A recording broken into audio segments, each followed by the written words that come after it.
December 15th, 2023.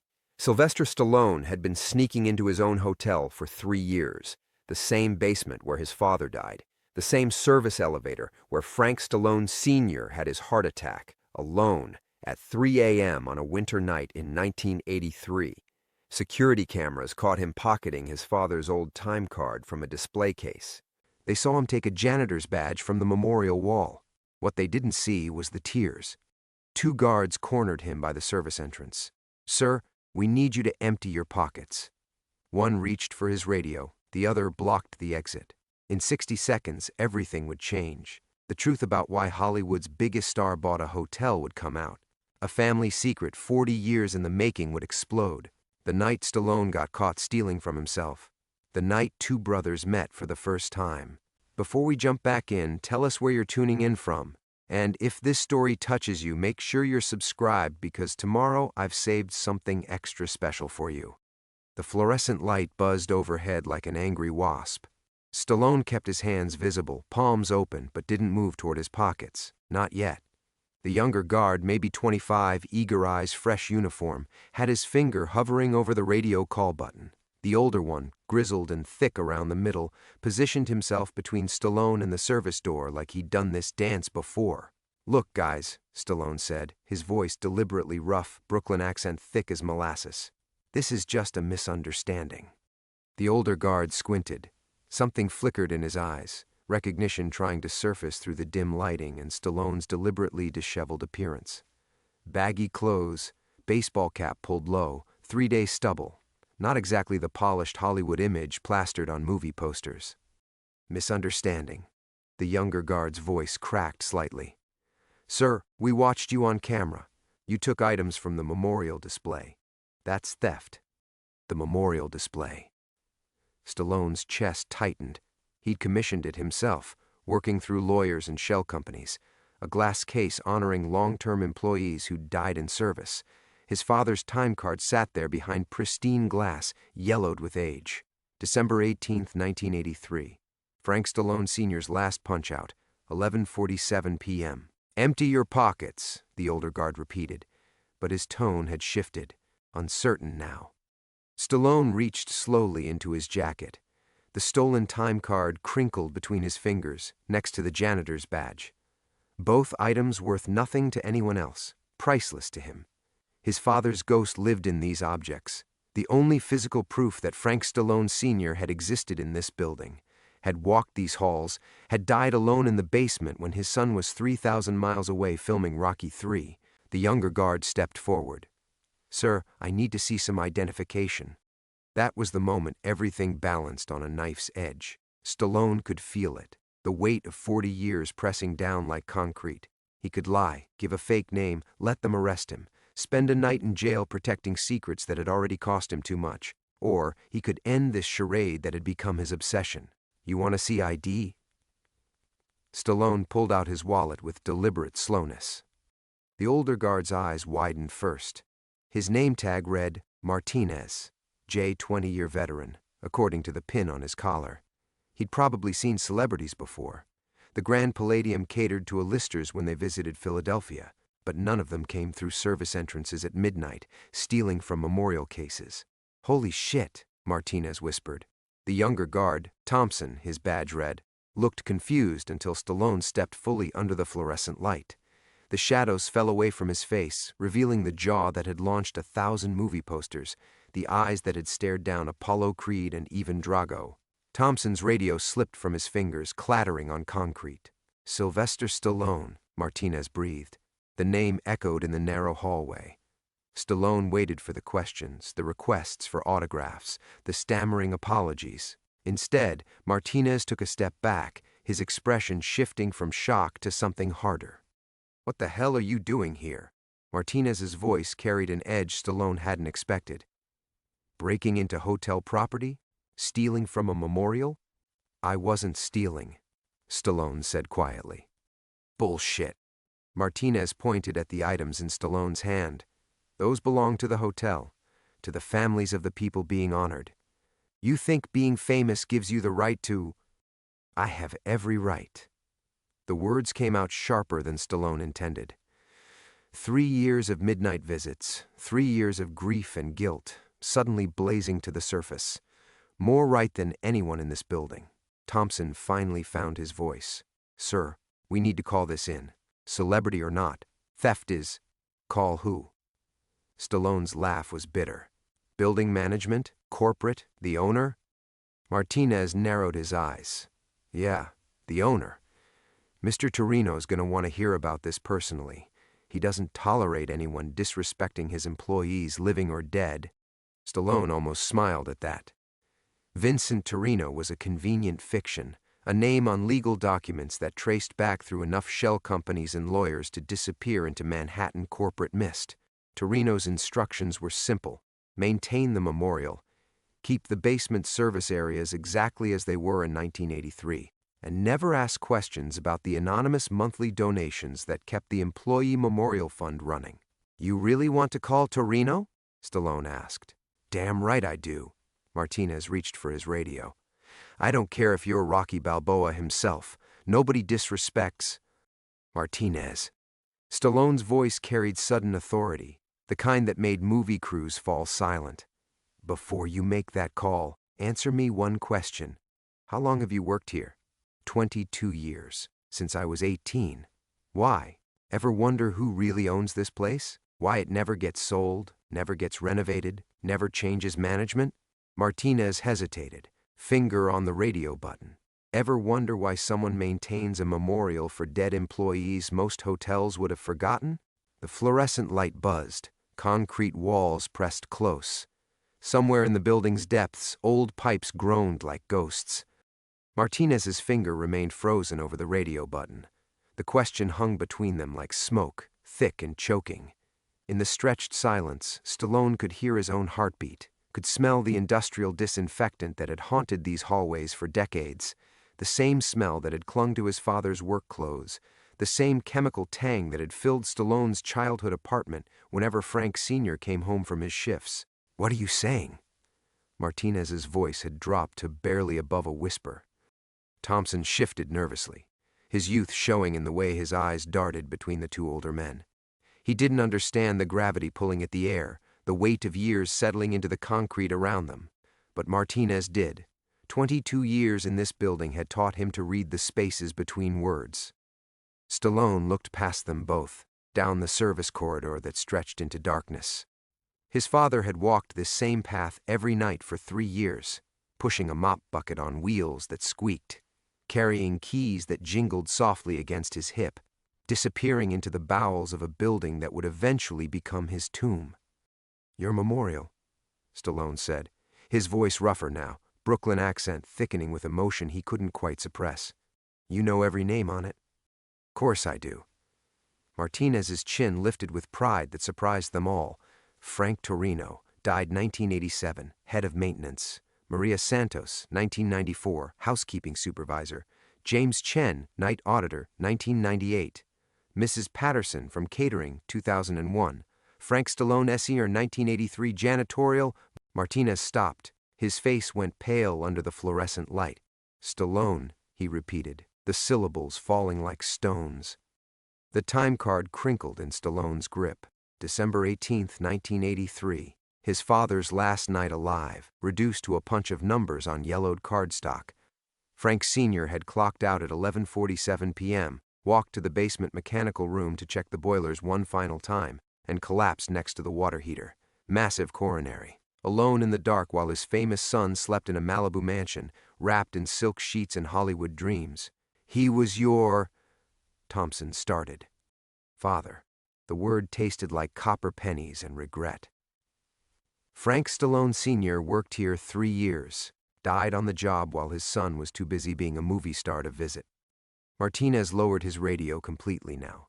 His expression shifted, hardening into something that looked almost like anger. "You're telling me your father died in this basement 40 years ago, and you've been sneaking in here stealing from his memorial?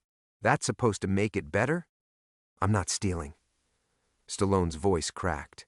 "These are the only pieces of him I have left, the only proof he existed in this world after he walked out on us when I was 15. The fluorescent bulb above them flickered, casting their shadows long and strange against the concrete walls. Somewhere deeper in the building, an elevator hummed between floors, carrying guests who had no idea that the foundation of their luxury accommodated ghosts and grief in equal measure. "He left you," Martinez said. "It wasn't a question." Stallone nodded. "Left my mother, left me, left my brother. Said he couldn't handle the pressure, couldn't handle watching his kid fail at everything he touched. This was before Rocky, before any of it mattered. I was just another broken-down fighter with dreams bigger than his talent." Thompson cleared his throat. "Sir, if he's your father, then maybe we should—" "Should what?" Martinez interrupted. His voice carried an edge that made both men look at him sharply. "Cut him some slack because Daddy died? Because he's famous? You think grief gives you the right to steal from the dead?" Something in Martinez's tone made Stallone study him more carefully. The way the security chief's jaw tensed, the way his hands clenched into fists at his sides, the way his eyes held knowledge that ran deeper than 22 years of hotel security. "You know something," Stallone said. Martinez turned away, staring down the dark corridor. "I know a lot of things. Know about men who walk out on their families. Know about sons who spend their whole lives trying to prove themselves to fathers who ain't coming back." The pipes groaned again, a sound like breathing in the walls. Like the building itself was listening, holding secrets in its concrete bones and steel veins. "Know about boys who grow up in the shadow of this place," Martinez continued, his voice barely audible now. "Who hear stories about men who died alone, who left behind more than they knew." Stallone felt something cold settle in his stomach. "What are you saying?" Martinez turned back to face him.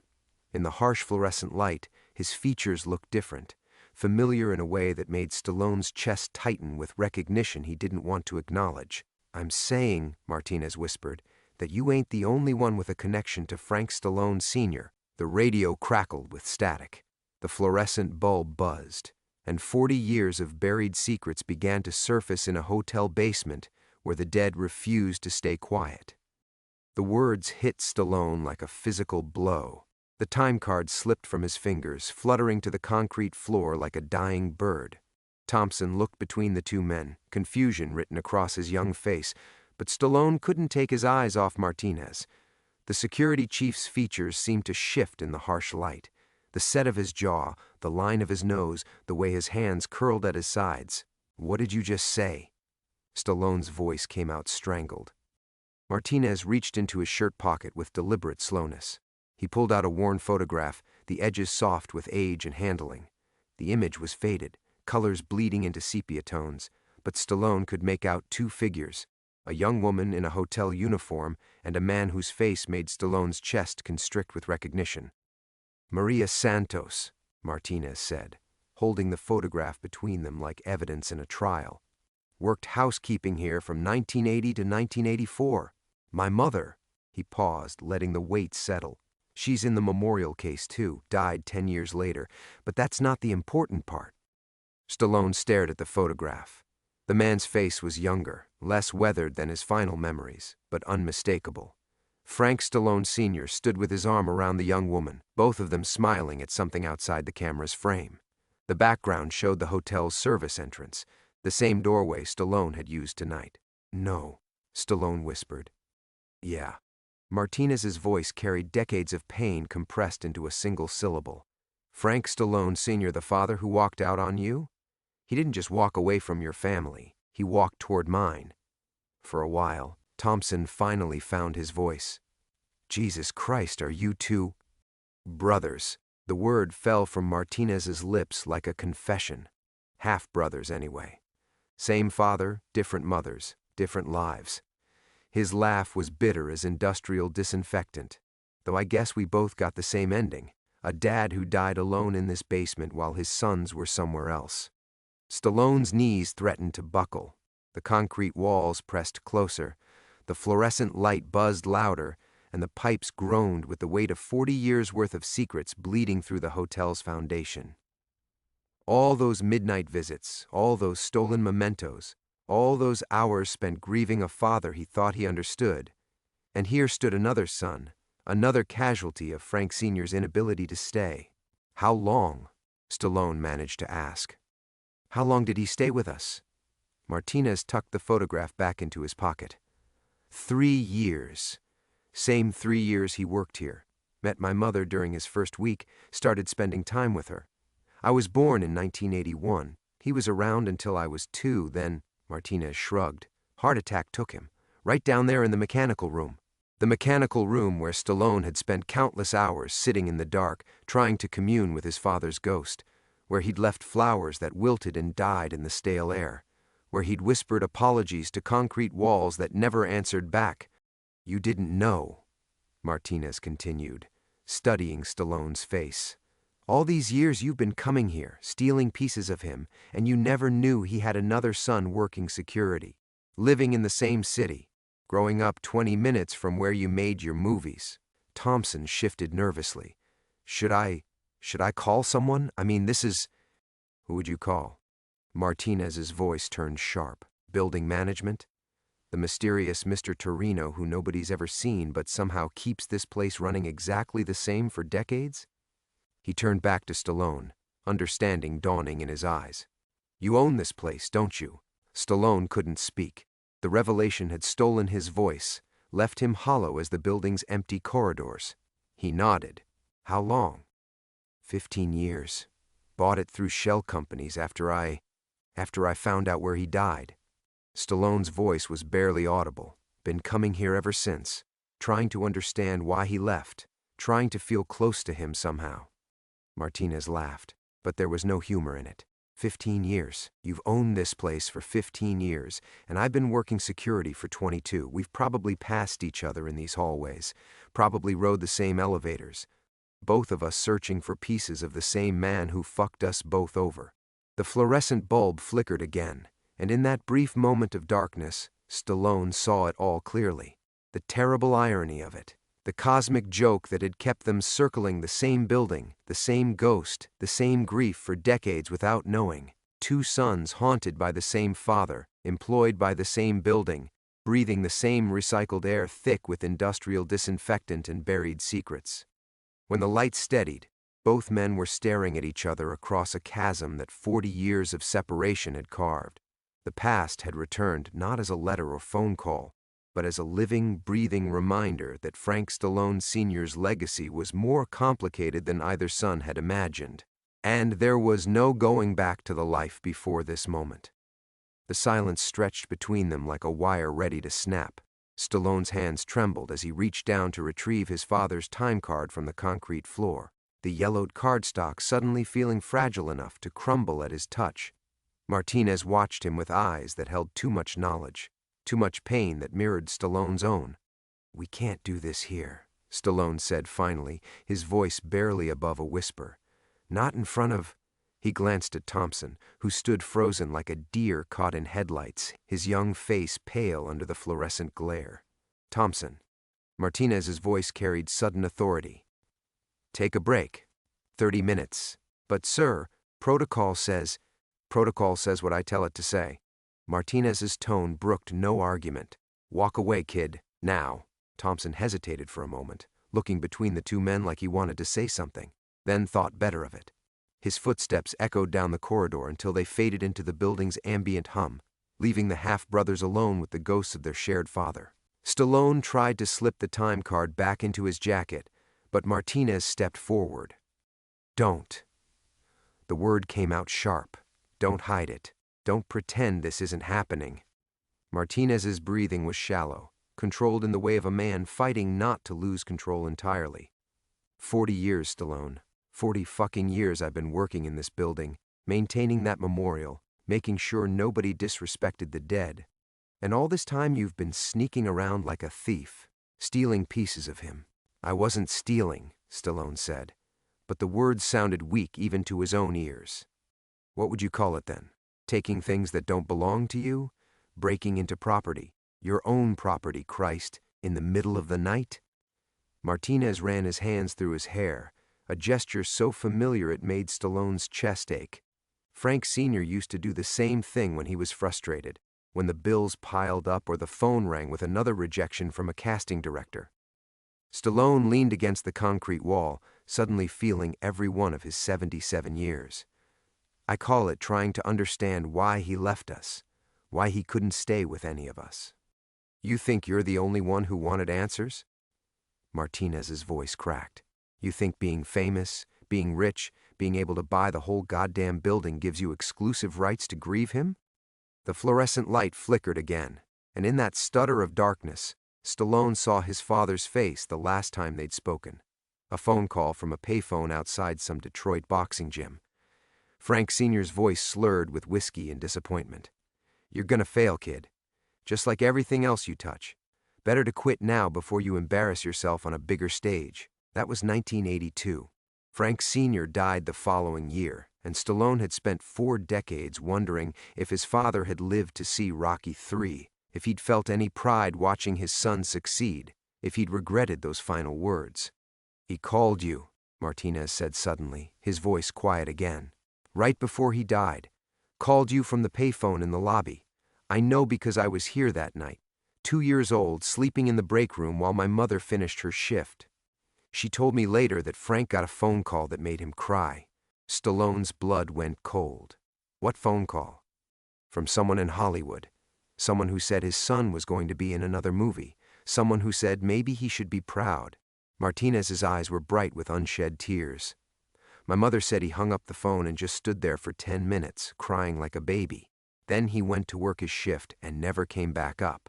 The time card crumpled in Stallone's grip. All these years he'd thought his father died thinking he was a failure. But Frank Sr. had known about the success, the fame, the vindication of every dream he'd once mocked. Why didn't you tell me? Stallone asked. Tell you what, that I existed? That our father wasn't the complete bastard you thought he was? Martinez laughed bitterly. When would I have done that? Should I have walked up to you on a movie set and introduced myself?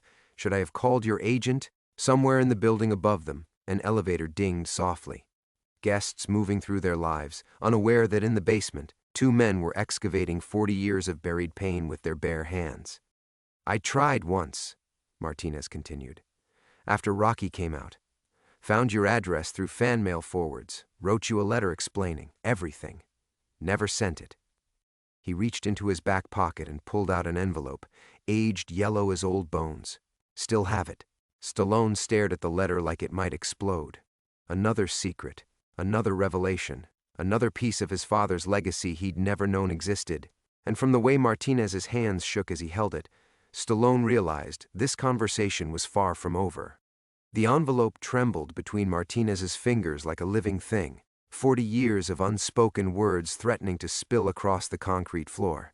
Stallone stared at it, transfixed by the way the paper had yellowed around the edges, the careful handwriting that spelled out an address he hadn't lived at since the early 80s.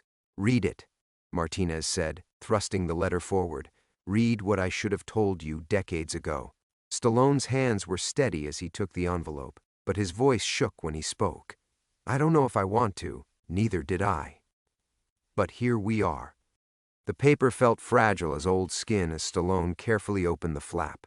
The letter inside was handwritten on hotel stationery, grand palladium letterhead, faded but still elegant. Martinez's handwriting was careful, deliberate, the penmanship of a young man trying to make the best impression possible. Dear Mr. Stallone, you don't know me, but I think we share something important.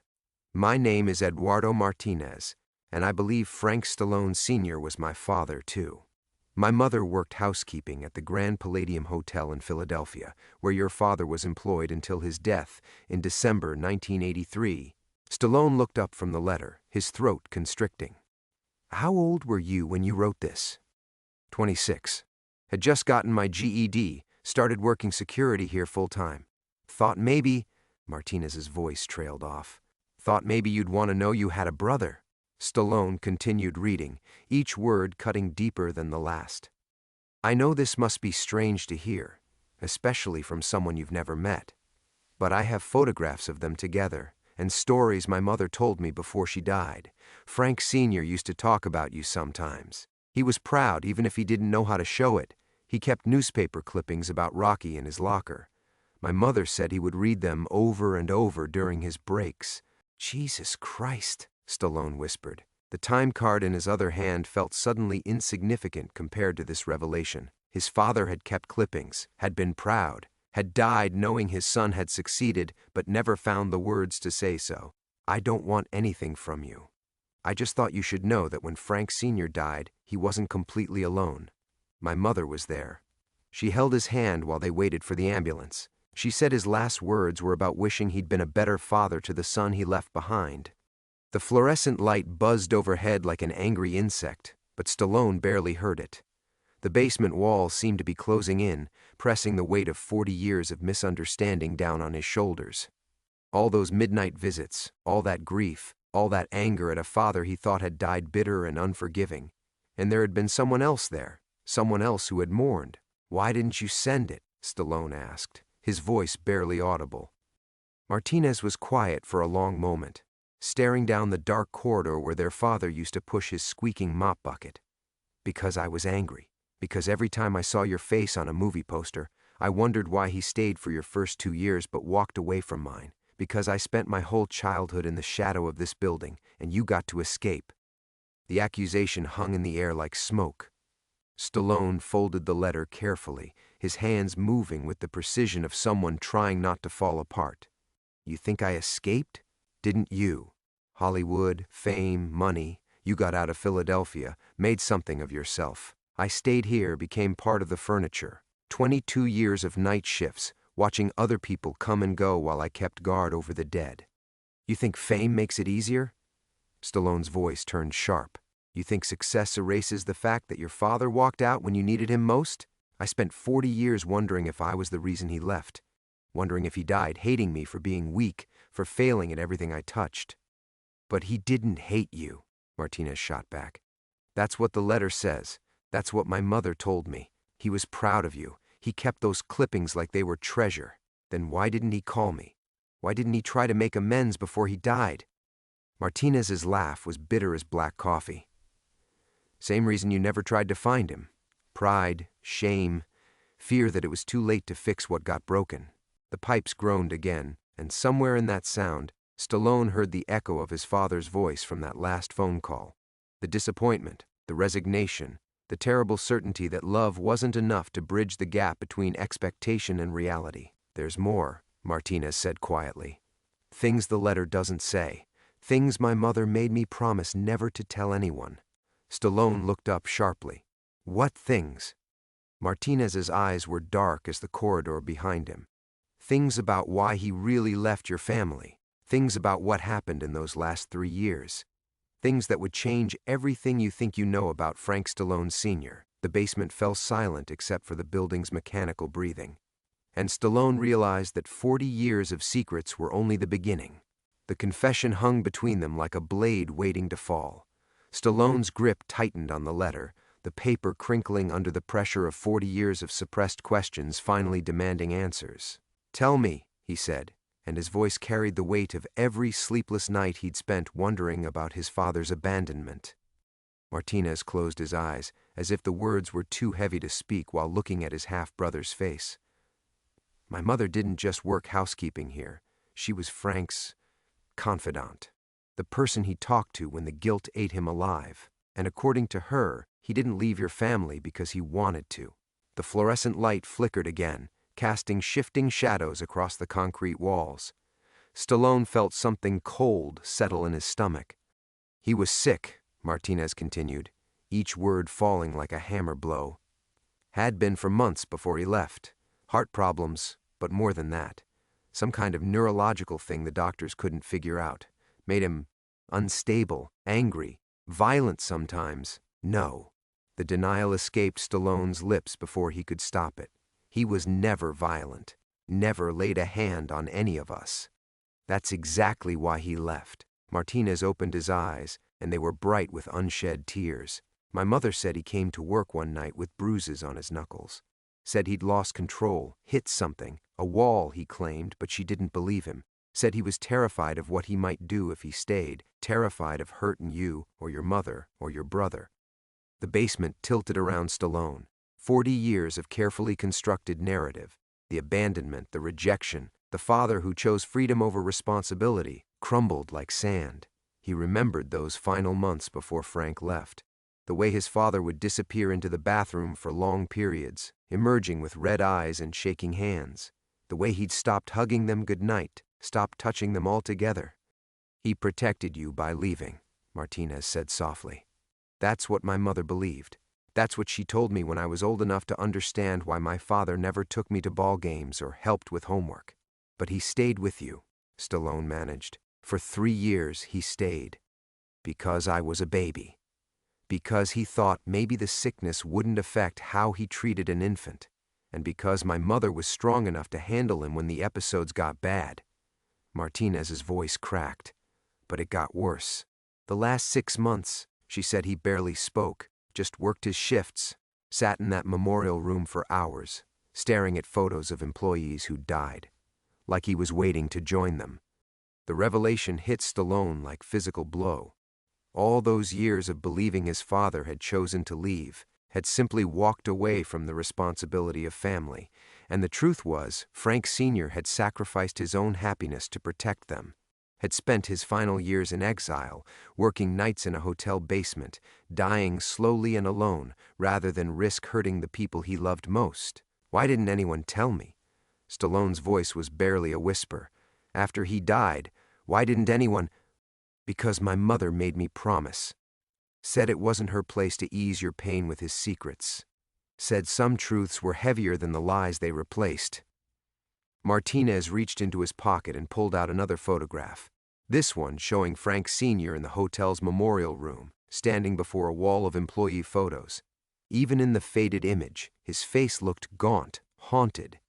"But I've carried this for 40 years, watching you sneak around this building like a guilty thief, when you should have been mourning a father who loved you enough to break his own heart."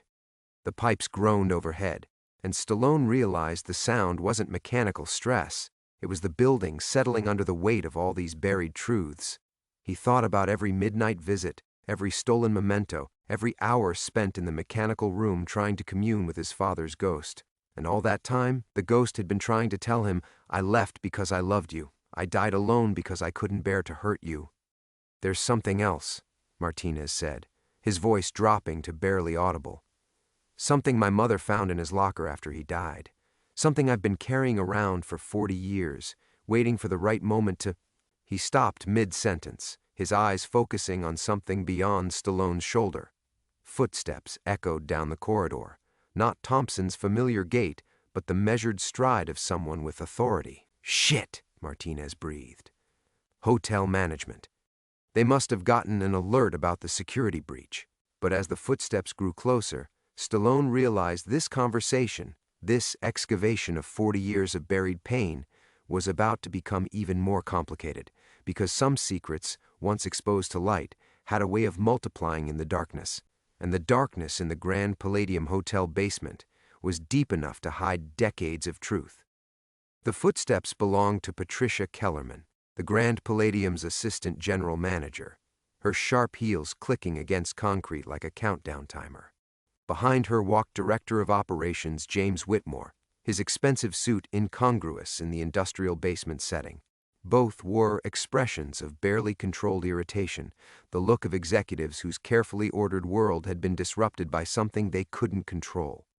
"Mr. Martinez," Kellerman's voice carried the crisp authority of someone accustomed to immediate compliance. "We've been looking for you. The silent alarm in the memorial room has been triggered, and your radio's been dark for over 20 minutes. Martinez stepped slightly forward, instinctively positioning himself between the management team and Stallone. "Just conducting a routine investigation, Miss Kellerman. False alarm." "False alarm?" Whitmore's eyes narrowed as they fixed on Stallone, taking in the worn jacket, the defensive posture, the guilty expression of someone caught where they shouldn't be. "And who exactly is this?" The question hung in the air like a blade. Stallone felt the weight of 40 years pressing down on him. 40 years of hiding, of secret visits, of grief conducted in shadows. In his jacket pocket, the time card seemed to burn against his chest, while Martinez's letter crumpled further in his clenched fist. Behind him, the memorial room waited with its carefully preserved shrine to his father, the place where Eduardo had maintained vigil for decades while Stallone played the role of midnight thief. "This is—" Martinez started, then stopped. His eyes met Stallone's, and in that look passed a lifetime of unspoken understanding.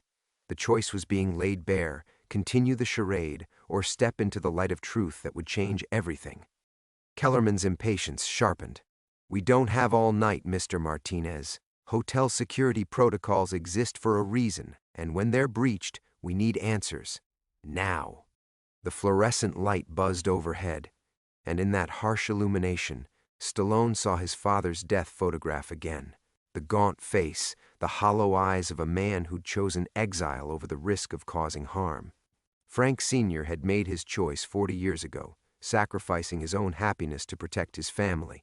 The question now was whether his sons would be brave enough to honor that sacrifice by finally telling the truth. "He's the owner," Martinez said quietly, the words falling like stones into still water. The silence that followed was profound. Whitmore's expression shifted from irritation to confusion, while Kellerman's eyes widened with the slow dawning of professional catastrophe. They'd cornered and interrogated the man who paid their salaries, who could fire them with a phone call, who owned every brick and fixture in the building they managed. "I'm sorry. What?" Kellerman's voice climbed an octave. "Owner of what, exactly?" Stallone straightened, feeling the familiar weight of performance settle over him. Except this time, the role he was playing was himself, the hotel, the entire property. "I'm Sylvester Stallone." The recognition hit them like a physical blow. Whitmore's face went pale, while Kellerman's mouth opened and closed soundlessly. For 2 decades, they'd run the Grand Palladium without ever meeting its mysterious owner, dealing only with lawyers and accountant intermediaries. The man they'd been treating as a potential criminal was the signature on their paychecks. "Mr. Stallone, we had no idea you were—" Kellerman stumbled over the words, her professional composure cracking. "If we'd known you were visiting, we would have prepared proper arrangements." "I didn't want proper arrangements," Stallone said, his voice carrying decades of exhaustion. "I wanted to visit the place where my father worked, where he died, without fanfare, without cameras, without anyone making it into a production." Whitmore stepped forward, his expression shifting to damage control mode. "Sir, if there's been any misunderstanding about security protocols, we can certainly review our procedures. We had no way of knowing that your visits were authorized." The word "authorized" hung in the air like an accusation. Stallone thought about every midnight break-in, every stolen memento, every moment he'd felt like a criminal in his own property. The irony wasn't lost on him. He'd bought the Grand Palladium to honor his father's memory, but had spent years dishonoring it by skulking through shadows instead of claiming his rightful place. "The question isn't authorization," Martinez said, his voice steady despite the emotional earthquake of the past hour. "The question is, what happens now?" All eyes turned to him, and Stallone realized his half-brother was asking something more profound than how to handle management protocols. Eduardo was asking whether they would continue living in the shadows of their father's choices, or whether they would finally step into the light of their shared grief and find a way forward. The basement hummed around them, 40 years of secrets finally exposed to fluorescent glare. And in that harsh illumination, Stallone understood that some decisions, once made, could never be unmade. The point of no return had arrived, and there was nowhere left to hide. The silence stretched between them like a taut wire, 40 years of accumulated weight threatening to snap everything in two.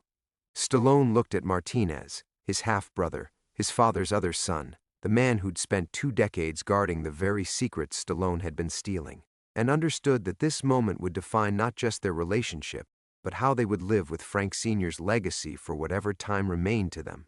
"What happens now," Stallone said slowly, "is that we stop living like ghosts in our father's shadow." He pulled the time card from his jacket pocket, holding it up in the fluorescent light. The faded ink caught the glare, 43 years of accumulated significance suddenly visible to everyone in the cramped basement corridor. "This belonged to my father. Frank Stallone Sr., night janitor, employee ID 4478. He punched out for the last time on December 15, 1983, and died alone in this basement 3 hours later." Kellerman and Whitmore exchanged glances. clearly struggling to process the emotional weight of what they were witnessing. Their boss, the mysterious owner who'd remained invisible for decades, was holding a piece of cardboard like it was sacred text, his voice thick with grief they couldn't begin to understand. "For 20 years, I've owned this hotel," Stallone continued, his voice gaining strength. "Bought it through shell companies and legal intermediaries because I couldn't bear to admit why I wanted it. I told myself it was about real estate, about investment opportunities, about anything except the truth." He looked directly at Martinez. "The truth is that I bought this place because I thought if I owned it, I could somehow own my grief, control it, keep it locked away in these basement rooms where no one could see how much it still hurt." Martinez's eyes were bright with understanding. He reached into his own pocket, pulling out the letter he'd written and never sent, the pages soft with decades of handling. "And I stayed here for 22 years, took every night shift I could get, because I thought if I guarded this place long enough, I could somehow earn the father I never really had, could make up for being the son he had to settle for after losing you." The confession hit Stallone like a physical blow. All those midnight visits, all those years of feeling like an intruder in his own property, and Eduardo had been there, watching, protecting, mourning the same man from the other side of an invisible wall. "You weren't the son he settled for," Stallone said quietly. "According to your mother, you were the son he got to love without fear, the one he could hold without worrying about his sickness, his anger, his failing mind." "But he died thinking about you," Martinez replied. "My mother said his last words were about the son he left behind, about wishing he'd found another way." Whitmore cleared his throat awkwardly, clearly uncomfortable with the emotional intensity crackling between the two men. "Perhaps we should move this conversation to a more private setting, the executive conference room, or—" "No." Stallone's voice cut through the suggestion like a blade. "This conversation happens here, in the place where Frank Sr. spent his last years, where he died, where we've both been hiding from the truth ever since." He turned to face Kellerman and Whitmore directly. "I've been sneaking into my own property for 20 years because I was ashamed of my grief, because I thought successful people, famous people, weren't supposed to still be broken by their father's choices. But Eduardo here, my half-brother, he's been carrying the same pain while doing his job with dignity, protecting this place, honoring our father's memory the right way." Martinez's breath caught. "Half-brother?" The word hung in the fluorescent-lit air like a revelation. For all their shared understanding, for all the truth they'd excavated in the past hour, the simple acknowledgement of their blood relationship carried more weight than any of the secrets that had preceded it. "Eduardo Martinez," Stallone said formally, extending his hand. "You're Frank Stallone Sr.'s son. That makes you my family." The handshake lasted longer than protocol demanded.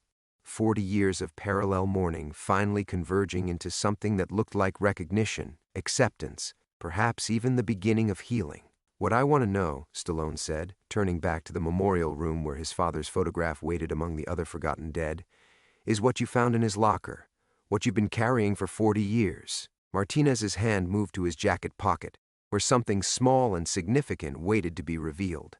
The last secret, the final piece of Frank Sr.'s puzzle.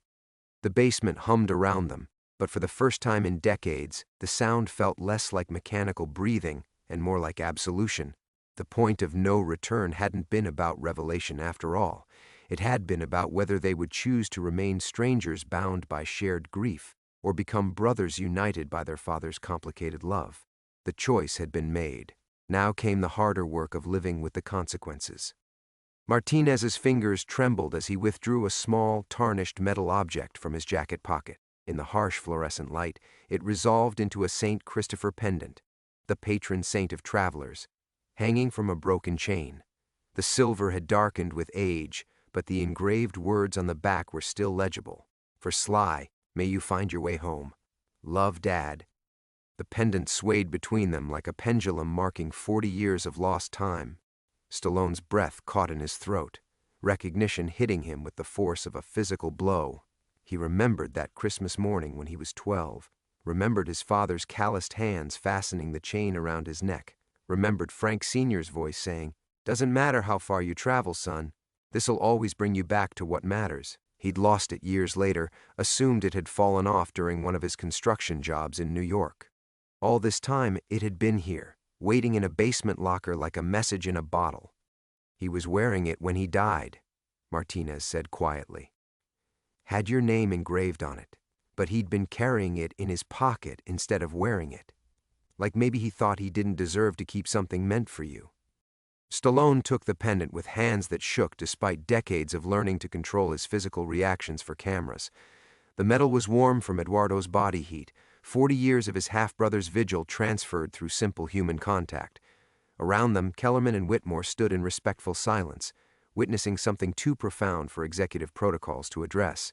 All these years, Stallone whispered, I thought he'd forgotten about me, thought he'd just walked away and never looked back.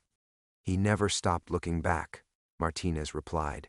According to my mother, he kept a photo of you and your brother in his work shirt pocket, would take it out during breaks, stare at it like he was trying to memorize your faces all over again. The basement corridor felt smaller suddenly, as if the walls were contracting under the weight of accumulated sorrow. But for the first time in decades, Stallone didn't feel trapped by the space. Instead, he felt oddly liberated, as if confessing his ownership of the building had somehow transferred its emotional ownership as well. He looked at his half-brother, this man who'd spent 22 years guarding their father's memory while Stallone played midnight thief, and understood that the real theft hadn't been the mementos he'd taken. It had been the years they'd both stolen from themselves, living parallel lives of grief instead of shared healing. I want to do something, Stallone said, his voice gaining strength. Something that honors what he was trying to do here, what you've been protecting. Martinez waited, the unspoken question hanging between them. The memorial room. I want to expand it, make it a proper tribute, not just for hotel employees, but for all the invisible workers, the janitors, the security guards, the night shift people who keep the world running while everyone else sleeps. Stallone's words came faster now, 40 years of suppressed purpose finally finding voice. A place where their families can come, where their stories get preserved, where death isn't just a footnote in employment records. Kellerman stepped forward hesitantly. Mr. Stallone, if you're considering renovations, we'd need to discuss budget allocations and...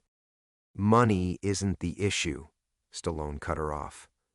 This isn't about profit margins or hotel ratings. This is about making sure Frank Stallone Sr.'s death meant something. Making sure Eduardo's vigil wasn't wasted. Martinez's eyes were bright with unshed tears. You'd really do that? Transform this whole basement into something beautiful? We'd do that, Stallone corrected. Together, as Frank Sr.'s sons, as brothers who finally understand what he was trying to teach us. The pendant swayed between them again, catching the fluorescent light. Stallone fastened the broken chain around his neck, feeling the weight of it settle against his chest like an anchor. Not the kind that dragged you down, but the kind that kept you steady in rough waters. Around them, the basement hummed with its familiar mechanical breathing, but the sound had changed. No longer ominous or haunting, it was simply the rhythm of a building at work, a heartbeat that connected past to present to whatever future they would build together. As they walked back through the service corridors toward the elevator that would carry them up to the world of light and movement, Stallone realized that his midnight visits to the Grand Palladium Hotel were finally over. Not because he'd been caught, not because the secrets were exposed, but because he no longer needed to steal moments with his father's ghost. The ghost had been laid to rest. In its place was something more valuable than any memento he'd ever taken, the understanding that Frank Sr.'s greatest gift hadn't been his presence, but his absence, the sacrifice of a sick man who loved his children enough to protect them from his own deterioration. And in the end, that love had brought his sons home to each other.